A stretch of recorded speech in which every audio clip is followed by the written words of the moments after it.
अस्सलाम वालेकुम, मैं हूं आपका एस्ट्रोलॉजर सलीम समी।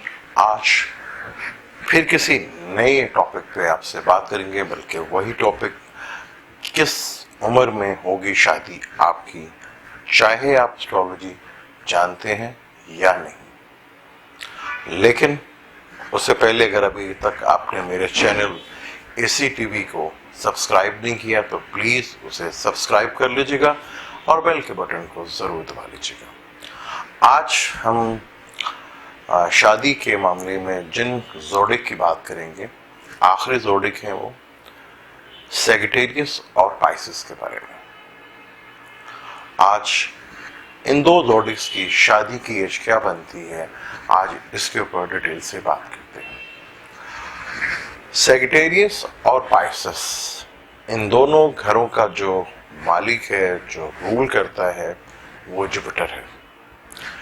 सैजिटेरियस जो है फायर एलिमेंट है और पाइसेस जो है वो वाटर एलिमेंट है। इनके जो बिल्कुल ऑपोजिट घर बनते हैं वो भी जमनाई और विर्गो। उनका भी घर का मालिक यानी जो ऑनरशिप जिसके पास है वो है मरकरी। जमनाई का भी मालिक मरकरी है और विर्गो का भी मालिक मरकरी है। सैजिटेरियस का 7वां घर जो बनता है वो जमनाई का बनता है और पाइसेस का 7वां घर जो बनेगा वो विर्गो बनेगा।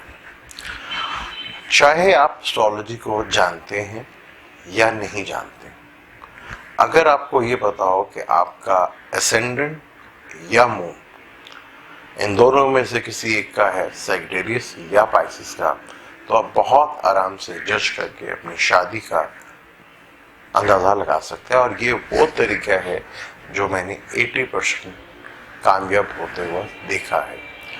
तो आज सैजिटेरियस की पहले बात करते हैं। सैजिटेरियस का 7वां घर जो है जमनाई का बनता है।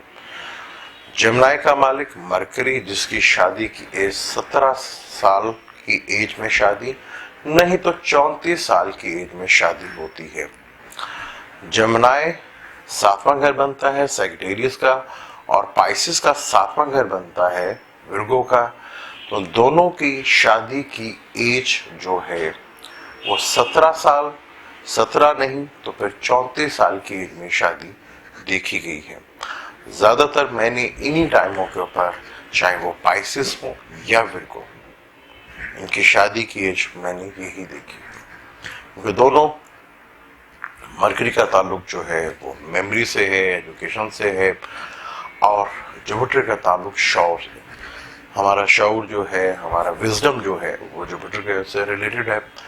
और फीमेल कुंडली में जुपिटर को शादी का कारक भी माना जाता है। मार्स और वीनस भी शादी के कारक हैं। जिनका जोडिक्स मून साइन या एसेंडेंट सैजिटेरियस या पाइसेस है, तो उनकी शादी की एज बनती है 17 साल। अगर 17 साल में नहीं हो रही तो 34 साल की एज में आपकी शादी होगी। अगर ये दोनों टाइम निकल जाते हैं तो डेफिनेट आपको भी किसी अच्छे एस्ट्रोलॉजर को अपना चार्ट दिखाना चाहिए और अपने 7वें हाउस के बारे में जरूर पूछना चाहिए, ताकि आपको पता चल सके आपकी शादी की डिले होने की वजह क्या है। वैसे तो बेशुमार वजह होती है, लेकिन सिर्फ सिंपल हमारा यही था कि अगर साइन आपको पता चल जाए तो आप अपनी शादी का सही अंदाजा लगा सकें। विर्गो और पाइसेस, जमनाई और सैजिटेरियस, यानी कि सैजिटेरियस और पाइसेस की शादी की एज जो है वो 17 साल से लेकर 34 साल की एज में, 17 साल में नहीं होती तो 34 साल की एज में शादी डेफिनेट होती है। नहीं तो फिर आप किसी अच्छे एस्ट्रोलॉजर से जरूर कंसल्ट करें। अब मुझे दें इजाजत, इंशाल्लाह फिर किसी नए टॉपिक के ऊपर आपसे बात करेंगे। अल्लाह हाफ़िज़।